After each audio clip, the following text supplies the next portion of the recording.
In this country, we have gullible, mouth-breathing mommy's boys all decked out in black, wearing masks and ski goggles, and carrying their skateboards, who go around and burn and destroy buildings, all with the stink of pepperoni Hot Pockets on their breath. Now in Japan, they hire out Godzilla for that kind of destruction. One of these things is a pest, a scourge on our society, and the other is Godzilla.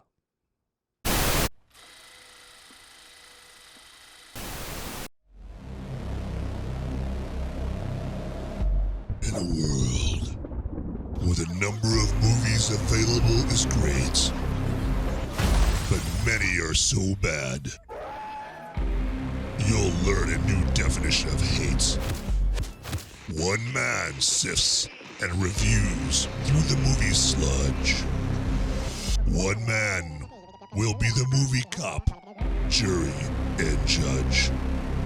He goes by many names, but you know him by Movies Merica.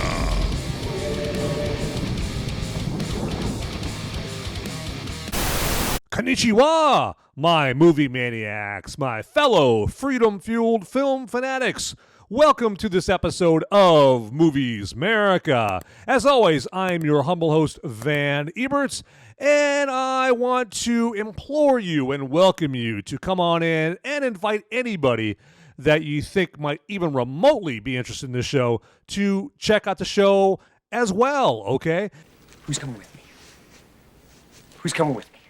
And we will be talking about Godzilla -1 in this Movies Merica episode, all right? So come on in, take your mind off your troubles, relax, okay?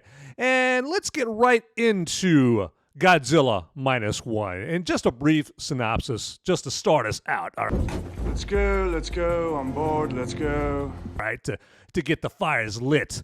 And so Godzilla -1, it takes place, it starts out like towards the end of World War II.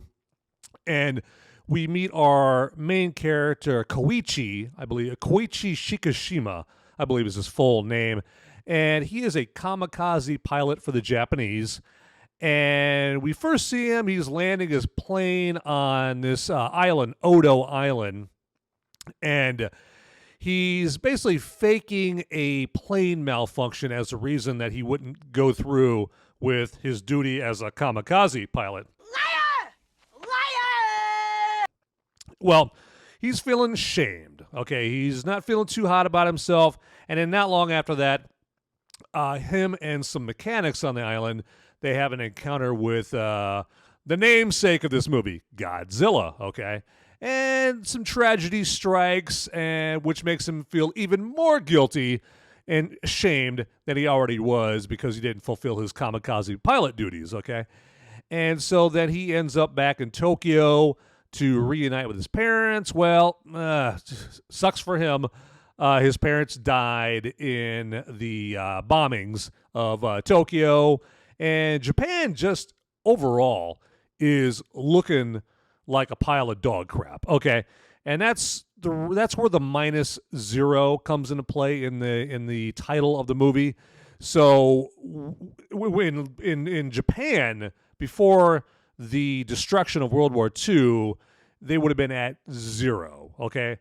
But after you get nuked a couple of times and you have countless bombing raids, unleashed upon you, in all the destruction and whatnot, you go from 0 to -1. Okay, so that's the -1 part of it. And so he meets a young woman, just accidentally, and she happens to be caring for a baby girl, and they cross paths, and they're trying to rebound in life together after all the destruction of World War II. World War II's ended.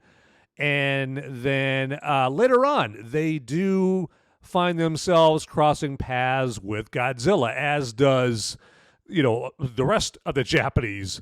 And it's this cat and mouse game. It's this attempt to evade destruction at the hands of Godzilla in this. And So this movie does a really good job at developing all these characters so that you actually care about them, and then you have Godzilla threatening the peace and tranquility that you want for these characters. Okay, and so that I think that's enough of a description of the synopsis. There's more to this movie than just that, but you really should go check out this movie.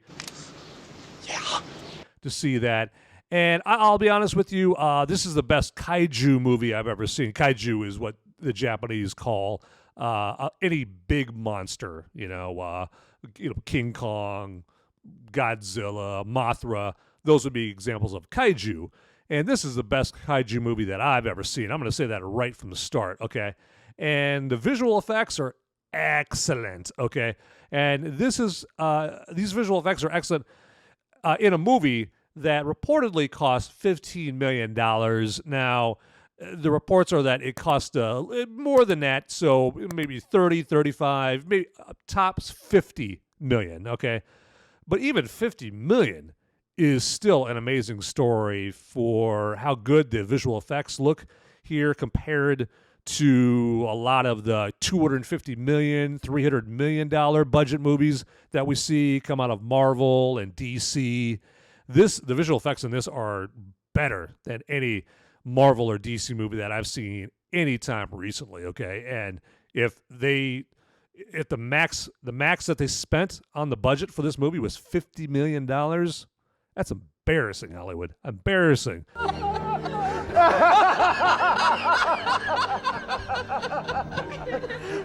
In a time where you've had a lot of embarrassing things happen to you, so it helps that you're just not wrong all the time, Hollywood. But you keep having terrible takes. Wrong, wrong, wrong, wrong, wrong, wrong, wrong, wrong. You're wrong. And you could change your ways, but you're too stubborn, too pig-headed, and you never will. So, but word of mouth is excellent. Word of mouth, like what you're hearing from me. Word of mouth is excellent about Godzilla -1, and so much so it was the #1 movie for a little bit. And again, because the word of mouth is spreading, it's expanding into even more theaters, okay? But anyway, where are you going to proceed on, if I could stammer that out, further on with the episode, okay? But real quick, just hit the follow, subscribe button down there, follow or subscribe button down there, and then hit the like button down there real quick. And then if you haven't already, hit that notification bell, all right? Do me a favor, all right? Do me a solid, boys and girls. All right, let's keep this show moving. The main character, Koichi Shikishima, in the first act just seems like someone you definitely don't want to be around. One reason is it seems like disastrous, tragic events happen around him. And if your name isn't Shikishima, you gon' die. You'll be at an advantage if you know ahead of time that this character, Shikishima, isn't like this the entire movie. Now, I didn't know that ahead of time before I saw this, so he just came off as a character that I thought it was laughable that they expected the audience to root for him. He's just moody and broody and sulks all the time. But don't worry at all, because he's got a fantastic character arc for the better. Now, it seems his character was designed to poke holes in the concept of blind devotion to your country, even when you know your blind devotion to the country won't benefit your country at all, when you know all hope is lost and you know for certain that no amount of devotion is going to help your country, then what's the point of being a kamikaze pilot in his case, okay? And, blind devotion to country, like Tamagotchi in the 90s, was all the rage in Japan in the World War II era. Now, Ryunosuke Kamiki, who plays Koichi, he portrays him with Godzilla-sized amounts of vulnerability. He holds nothing back, and thus you care about what happens to him in the end, which is a total departure from the humans you see in most kaiju movies. especially the American-made ones. You blew it! In the recent, budget bloated American kaiju movies, like Godzilla versus Kong, I'm usually just rooting for the humans to become tasty snacks for the scaly big guy. Godzilla is different in this than how he's portrayed in those American kaiju movies. In those, he's played like a hero in disguise, as if all humans are just so endearing and deserving to have this gargantuan creature standing up for them against other kaiju. I guess that type of plot appeals to American sensibilities, and having Godzilla want to kill you just as much as the other kaiju want to is too much for American audiences to take, or so Hollywood thinks. If you're keeping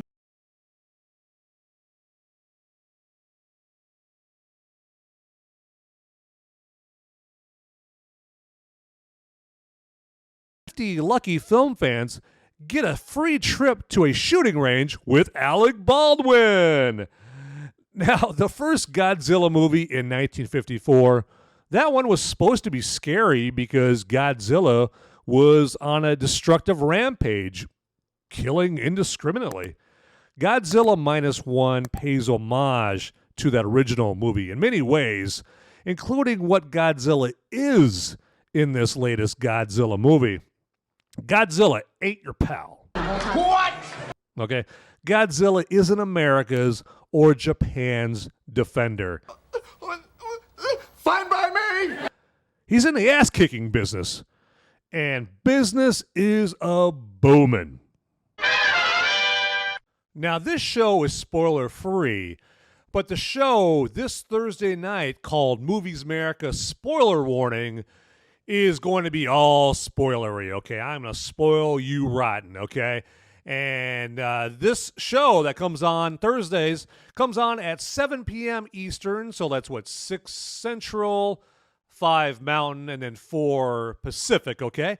And that is just a show where you get a chance to discuss this movie in depth, spoilers and all, and you can live chat with me, comments, questions, whatever, okay? And the live chat doesn't even have to be about this movie. It can be whatever you want. So, but the live chat will be, about this movie primarily, okay? So, and because this show is meant for those folks like me who, after most movies they watch, sometimes they want to have a more detailed discussion, and you're hard-pressed looking around for somebody to have that detailed discussion about this movie with. Who's coming with me? Who's coming with me? Okay, so meet me, Van Ebert. I'm your guy for that detailed discussion on the show, Movies Merica Spoiler Warning. Again, this Thursday night at 7 p.m. Eastern, and that's 4 p.m. Pacific, 5 Central, or 6 Central, 6 Central, 5 Mountain Time, okay?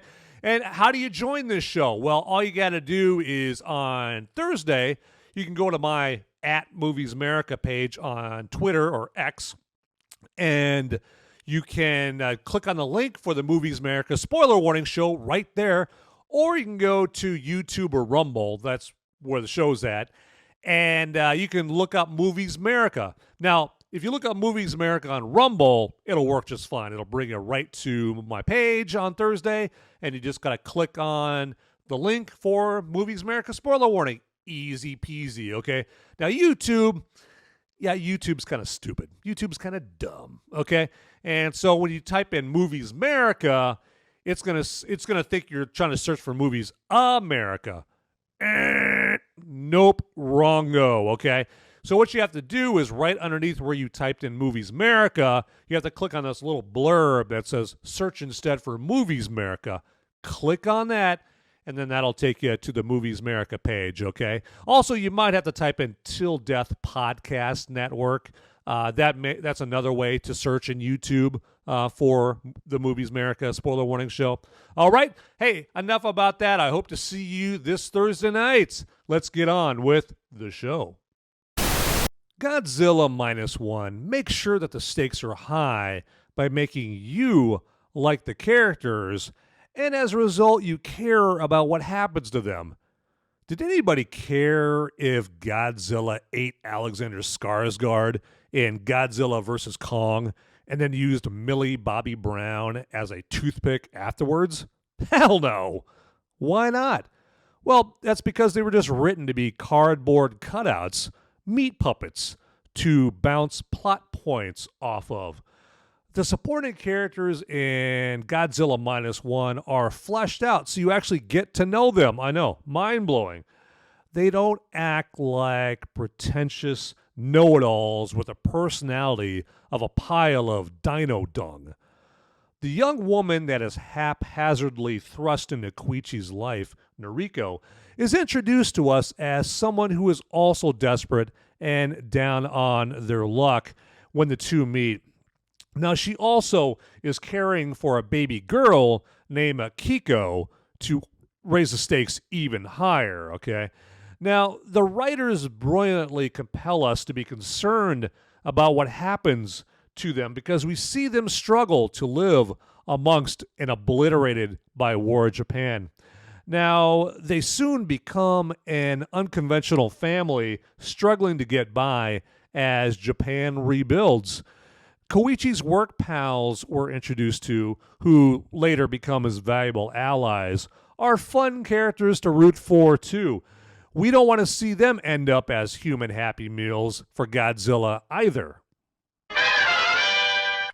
Okay, everybody. Hey, if you would, just go ahead and subscribe and follow this channel, and then hit the like button down below, and then the notification bell as well, so you get notifications of brand new episodes of Movies Merica. And those buttons are just right down there. It takes you like 2 seconds to click them. If you would, I appreciate it. And then get in that comment section down below as well. And yeah, comment to me. That'd be fantastic. I want to hear from you. And then also get to tdpn.locals.com. That's our website with all our great Till Death Podcast Network content. And right now, if you go there and put in promo code TDPN, as in Till Death Podcast Network, you get a free month of access to all the great stuff that's on tdpn.locals.com. All right, with that, let's move on with the show. And now, some random thoughts. It may take some getting used to and adjusting to how the Japanese men act in this. Japanese men, at least the ones in this movie, are much more emotive than American men. They wear their hearts on their sleeve more obviously, and so they come off as more excitable. Once you adjust and account for that, then they don't seem quite as goofy. They just act different than us deplorable Americans. I dug how this movie incorporates in the classic Godzilla music from the OG Godzilla movie. It's unmistakable when you hear it, and it's very, very surreal when you hear it against some very, very modern CGI destruction. We also see a nod to the first movie when Godzilla decides to try eating a train like he's snapping into a Slim Jim. Step into a Slim Jim. Oh, yeah. The 1940s setting helps you get an idea that there's an overall homage to that original movie, even though the original movie came out in 1954 and was set in the 50s. Ah, the 50s. When men were men and women didn't have mustaches and bulges and people went to sock hops, and every once in a while your good old pal Godzilla would stop by to say hello.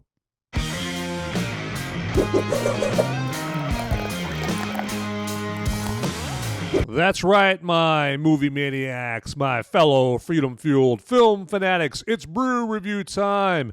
And without further ado, let me introduce you to the brew for you that I will review.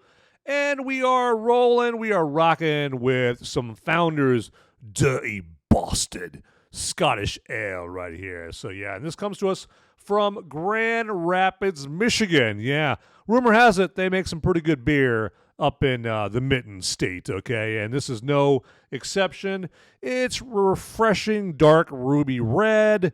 And I should say from the outset, I'm not getting any money from Founders Brewing whatsoever. I like this beer. So it's a totally objective review of this brew right here. Now, this is brewed with 7 different varieties of imported malts. And it's nice and rich, but not too rich. And I do like its smoky flavor, but it's a slight smoky flavor. They don't overdo it. And it's also complemented by the perfect amount or a perfect amount of hops. Now, with a name like Dirty Bastard, this beer is like the regular that is grumpy, at the neighborhood pub, that for any unlucky tourists that stumble into the pub, this Dirty Bastard puts a lump in their throat, okay? Gets them all nervous with just one scowl, okay?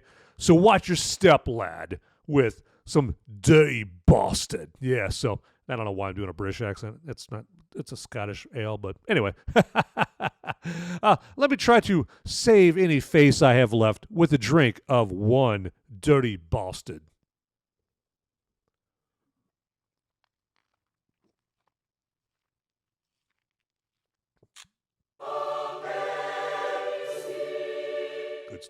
Good stuff. All right. So, yeah, 8.5 alcohol by volume. It's got an IBU rating, that's International Bitterness Units, of 50. So, yeah, grab yourself some Founders Dirty Bastard.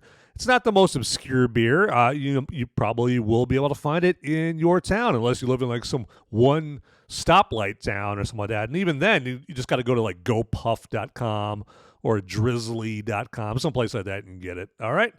All right, hey, let's wrap up this brew review time and move on with the show.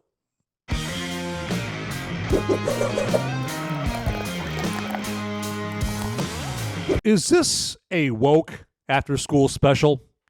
No. The Japanese still have their brains. Next! All right, everybody. Hey, since you're doing me a solid by sticking around this long, let me do you a solid by letting you know all about Nature Clear Recovery Powder. Nature Clear Recovery Powder, it is just a powder that helps you avoid a hangover or helps you recover from a hangover, whichever the case may be. And it's very simple to use, okay? You just take this packet right here, and you just pour it in 12 ounces of water or a bottle of water, your typical bottle of water. Pour it in there, and you just drink it before you head out to the nightclubs. You know, to shake your booty or hit the beer patio, okay? And now, if you're out and about, and you're like on your 15th beer, and you're like, oh my God, I forgot to take my Nature Clear. What an idiot. Hey, you know what? Take it easy on yourself, okay? Just take it when you get home, all right? And you're good to go, okay? It's almost like Nature Clear was pre-planning for this stuff, okay? They're geniuses. What can I say? And it also helps you recover from smoking and vaping as well. So this is an all-around Swiss Army knife of recovery, okay? So right now, what you should be thinking is, Van, how do I get my hands on Nature Clear Recovery Powder? Well, I will tell you. All you got to do is click on the Nature Clear description down in the link in the description. There we go. And just click on that and just pick out whatever Nature Clear products you want. Get them in the cart. And then in the promo code field, you type in the promo code MOVIES, okay? And you're going to get up to 25% off your next Nature Clear order. Very sweet, right? Very sweet right there. Sorry, beer burp there. Hazards of the trade. But yeah, get yourself some Nature Clear, all right? Do it. All right, on with the show. Life being precious is a big theme in Godzilla -1. Now, this is contrasted to the kamikaze culture that was featured in the Japanese military back then. Koichi feels so much regret and guilt after World War II that he doesn't think his life is precious. As a result, he doesn't allow himself the things in life that bring fulfillment because he doesn't think he deserves them. Wow. you'll see he's got his offbeat family with Noriko and the little girl Akiko, but he just won't let them in because he doesn't feel that he can allow himself to be happy. He doesn't think he deserves happiness.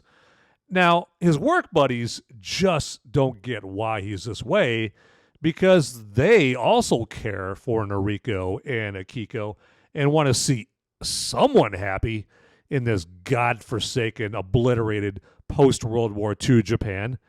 It's these types of emotional subplots that, when paired with the Godzilla attacks, it makes the attacks much more than just random, detached death and destruction, especially when he uses that gnarly atomic breath. Man, you're going to be floored when you see that.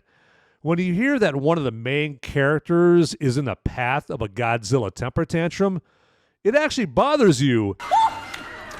Lord, I'm having a heart attack. Damn, this is some scary shit. Instead of you yawning and looking down in the box to see if there are any M&Ms left. All right, everybody. Hey, let me take a minute to tell you all about a new feature on the tdpn.locals.com website, and that is my Movies Merica Mad Libs. So you guys remember Mad Libs when you were a kid? You know, you get the Mad Libs pad with all the paragraphs. You can fill in the words, and if you were like me, you filled in like raunchy words in with the Mad Libs. Well, now we have the Movies Merica Mad Libs, and you can only get that on tdpn.locals.com. So what do you have to do to get to the Movies Merica Mad Libs? Well, of course, go to tdpn.locals.com and just read over the 3 characters that I've created for Movies Merica Mad Libs. And then also read over like the first few lines that I've written. And where you come in is just like in Mad Libs back in the day, you get to contribute creatively, okay? And what you do is for each of the 3 characters, you just have to add lines to the Movies Merica Mad Libs script, okay? So I have started you out with the first few lines to give you a little flavor of what the script is all about. And then for each of the characters, you just have to write a line for each character. 1 line per character, please. But you can write as many lines as you want. Go nuts. It's just you have to write at least 1 line per character. And then me and Ian and Sean, the other 2 here as part of the Unholy Trinity in the Till Death Podcast Network, we'll look over the submissions, okay? And then we will read whatever you write live, okay, on this show. We're going to do a live table read where we read what you write, okay? And you can tune in and you can laugh your butt off. Even one of the characters is a woman. So, you know, one of us is going to have to, get in drag, I guess. All right, so that's Movies Merica Mad Libs. And get there now. And now for my final thoughts about Godzilla -1. Now, don't be scared, ladies and gents, boys and girls, that this is a Japanese movie and it has absolutely zero to do with Marvel, DC, or Star Wars. Do you want to be entertained? Are you one of those weird people that like to be entertained? Well, then allow yourself to be entertained with Godzilla -1. Now, also make sure to see it in the best theater that you can find. Premium large format theaters like IMAX, Dolby Cinema, 4DX are the best theaters to see Godzilla -1. Now, if you can't find a premium large format theater, no sweat. You'll still seriously dig yourself some Godzilla -1, and you will be seriously craving a sequel, which we will definitely get. All right, everybody, I want to thank you for checking out this episode of Movies Merica. And also, just subscribe or follow down below. Hit that like button, okay? And then if you haven't already, hit that notification bell. And let anybody that you even remotely would think would like this show, let them know about this. Forward them the link, whatever, okay? So I appreciate everything you do to help support me. And with that, everybody, get out there, people. Those movies aren't going to watch themselves. See ya. Hey guys, don't leave the video quite yet. Okay, I've got the popo They're coming after me, and I don't have much time to tell you, but you need to like and subscribe this video right here, down below. It's right down there. It's just waiting. It's waiting for you down there, okay? And make sure you watch these videos over here too. You'll be doing me a big favor. I'll be in handcuffs pretty soon. All right. Thanks for watching.